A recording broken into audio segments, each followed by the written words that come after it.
जय श्री कृष्ण।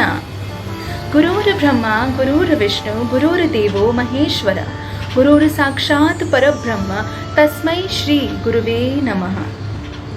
आने वाली गुरु पूर्णिमा की आप सब साधकों को, सब शिष्यों को हार्दिक शुभकामनाएं। इसे व्यास पूर्णिमा और आषाढ़ी पूर्णिमा के नाम से भी जाना जाता है। एक साधक के लिए, एक शिष्य के लिए सबसे महत्वपूर्ण दिन होता है गुरु पूर्णिमा का दिन।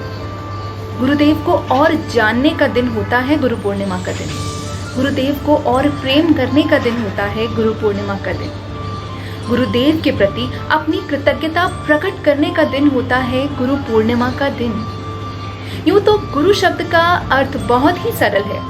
गु माने अंधकार और रू माने प्रकाश, गु माने अज्ञानता और रू माने ज्ञान।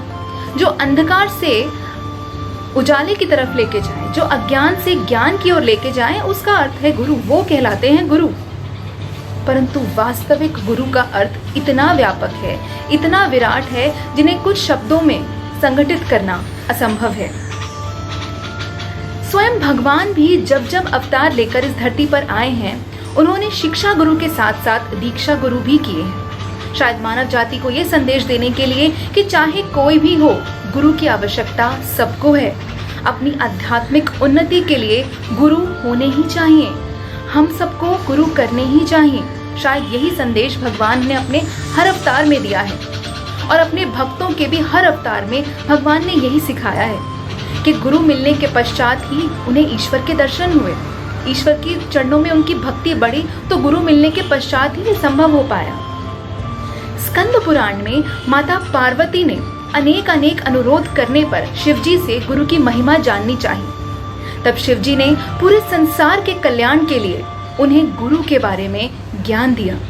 गुरु किसे कहते हैं, गुरु कैसे होने चाहिए, गुरु कौन है, सदगुरु कौन है, ये सब ज्ञान शिवजी ने अपने मुखारविंद से पूरे संसार के कल्याण के लिए गुरु गीता नामक ग्रंथ में संगठित कर दिए, जो एक साधक के लिए अमोघ औषधि है, एक शस्त्र है, जिसे हर साधक को, हर शिष्य को अवश्य पढ़ना ही चाहिए। भगवान शिव गुरु गीता में कहते हैं, अज्ञान की जड़ को उखाड़ने वाले, सब जन्मों के कर्मों को निवारने वाले, ज्ञान और वैराग्य को सिद्ध करने वाले श्री गुरुदेव के चरणामृत का पान करना चाहिए। अपने गुरुदेव के नाम का चिंतन अनंत स्वरूप भगवान शिव का ही चिंतन है। अपने गुरुदेव के नाम का कीर्तन अनंत स्वरूप भगवान शिव का ही कीर्तन है। भगवान शिव कहते हैं, जब विकट परिस्थिति उपस्थित हो तब वे ही एकमात्र परम बांधव हैं, वे ही सर्व धर्मों के आत्म स्वरूप हैं। ऐसे श्री गुरुदेव को बार बार नमस्कार हो। भगवान शिव स्वयं कहते हैं कि चाहे शिव की पूजा में रत हो या विष्णु की पूजा में रत हो, परंतु यदि गुरु ज्ञान से रहित हो तो सब व्यर्थ है। गुरुदेव की दीक्षा के प्रभाव से सब कार्य सफल होते हैं, इसलिए शास्त्र की मायाजाल छोड़कर सदैव गुरुदेव की ही शरण लेनी चाहिए। भगवान शिव कहते हैं, जिसके ऊपर गुरुदेव की कृपा नहीं है, उसकी विद्या, धन, बल और भाग्य निरर्थक है। हे पार्वती, उसका अधः पतन होता है। जिसके हृदय में गुरु भक्ति है, उसकी माता धन्य है, उसके पिता धन्य है, उसका वंश धन्य है, उसके वंश में जन्म लेने वाले धन्य हैं। हे पार्वती, समग्र धरती माता धन्य है।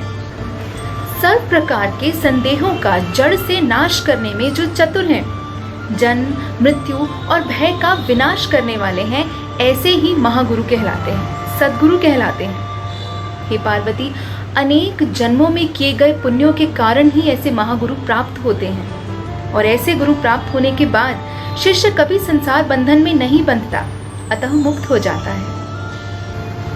गुरु नाम के जप से अनंत जन्मों के इकट्ठे हुए पाप भी नष्ट हो जाते हैं। भगवान शिव ने गुरु गीता में गुरु की इतनी महिमा गाई है कि उन्हें थोड़े से शब्दों में इकट्ठा करके इस वीडियो में बताना संभव नहीं है। हर साधक को, हर शिष्य को अपने गुरु द्वारा बताया गया साधन, अपने गुरु द्वारा बताया गया मंत्र अवश्य नियम पूर्वक करना ही चाहिए। ये बात हमें समझ लेनी चाहिए कि केवल गुरु की शरण से ही, गुरु की शरण लेने मात्र से ही उसी में हमारा कल्याण निहित है, अन्यथा किसी में नहीं। तो इस गुरु पूर्णिमा पर हम अपने गुरुदेव से अपने की गई गलतियों की माफ़ी मांगे, उनके चरणों में प्रणाम करें और जिनके जीवन में गुरु नहीं हैं, वो ईश्वर से सच्चे दिल से प्रार्थना करें कि उनके जीवन में उन्हें सच्चे गुरु की प्राप्ति हो, ताकि ये जीवन सार्थक हो सके, भक्तिमय हो सके।